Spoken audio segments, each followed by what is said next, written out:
Mr. President. The Republican leader. I'm pleased that finally, 7 weeks after he is nominated, the Senate will vote on the confirmation of Judge Michael Mukasey to be our nation's 81st Attorney General.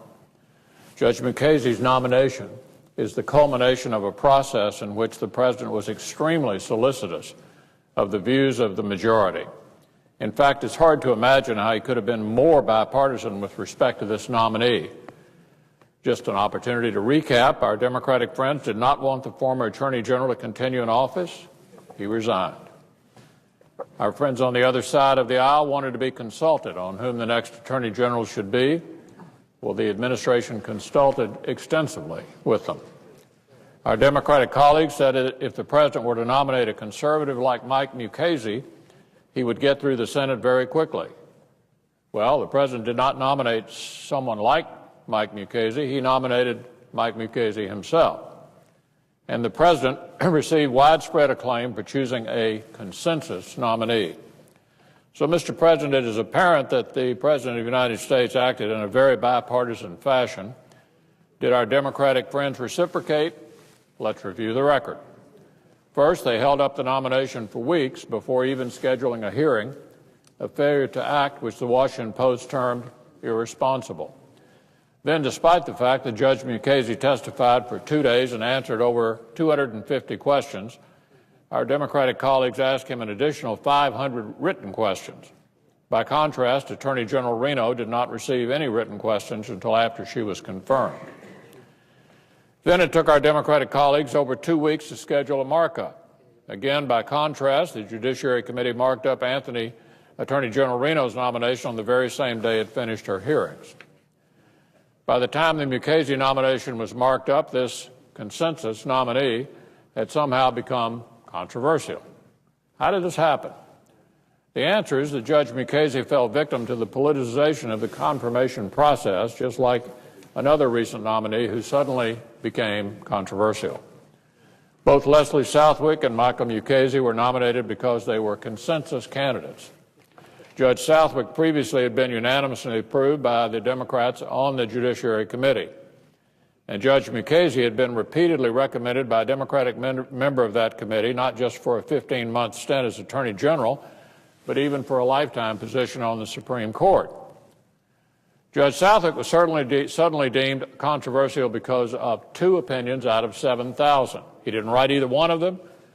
At any rate, both opinions existed when the Judiciary Committee earlier approved him to another lifetime federal judgeship.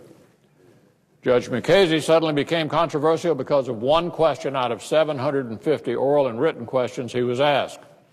That 1 question was whether waterboarding terrorist killers legally constitutes torture in all applications, regardless of circumstances and regardless of how many American lives might hang in the balance. Well-known members of the vast right-wing conspiracy, like Professor Alan Dershowitz of Harvard and Stuart Taylor of National Journal, say the answer to that question is no. But Judge Mukasey didn't say anything close to that. He was far more reserved.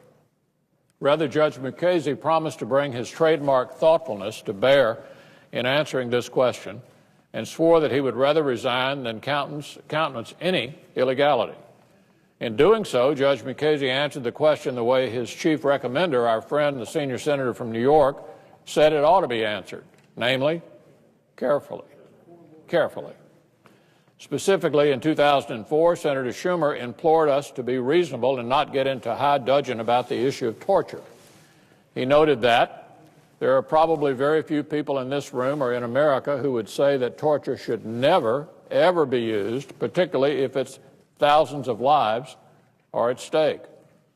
Our friend from New York noted that it's easy to sit back in the armchair, as he put it, and demagogue the issue, but when you're in the foxhole, as he described it, it's a very different deal. Senator Schumer said he respected the fact that the President's in the foxhole every day, so he can hardly be blamed for asking his Attorney General or his White House counsel or the Defense Department to, as Senator Schumer said it, to figure out when it comes to torture what the law allows and when the law allows it and what there is permission to do. But our friend from New York cautioned the legal analysis has to be done carefully. Well, Mr. President, Judge Mukasey applied just such a careful analysis to this legal question, and an important part of carefulness, of course, is not to prejudge the legality of an intelligence program that one is not read into, and that concerns interrogation techniques that, even if used, are classified. But despite the fact that Judge Mukasey answered the question in the same thoughtful manner that our friend from New York noted it demands, and despite the fact that Judge Mukasey was much more reserved in his pronouncements than Professor Dershowitz, this once consensus candidate is now declared controversial. If our Democratic colleagues vote against Judge Mukasey because of his comments on waterboarding, it must mean they also would vote against Professor Dershowitz and Senator Schumer if they were nominated for Attorney General. Well, Mr. President, I have a hard time believing that my Democratic colleagues would vote against either Professor Dershowitz or Senator Schumer to be Attorney General. And I have an even harder time believing that this is a real problem. Mr. President, it shouldn't have taken nearly this long to process the Mukasey nomination. I'm glad that tonight, almost 2 months after he was nominated, the waiting will finally end, and that he will soon get to work at the Justice Department, the thing our Democratic colleagues said they wanted all along. I yield the floor.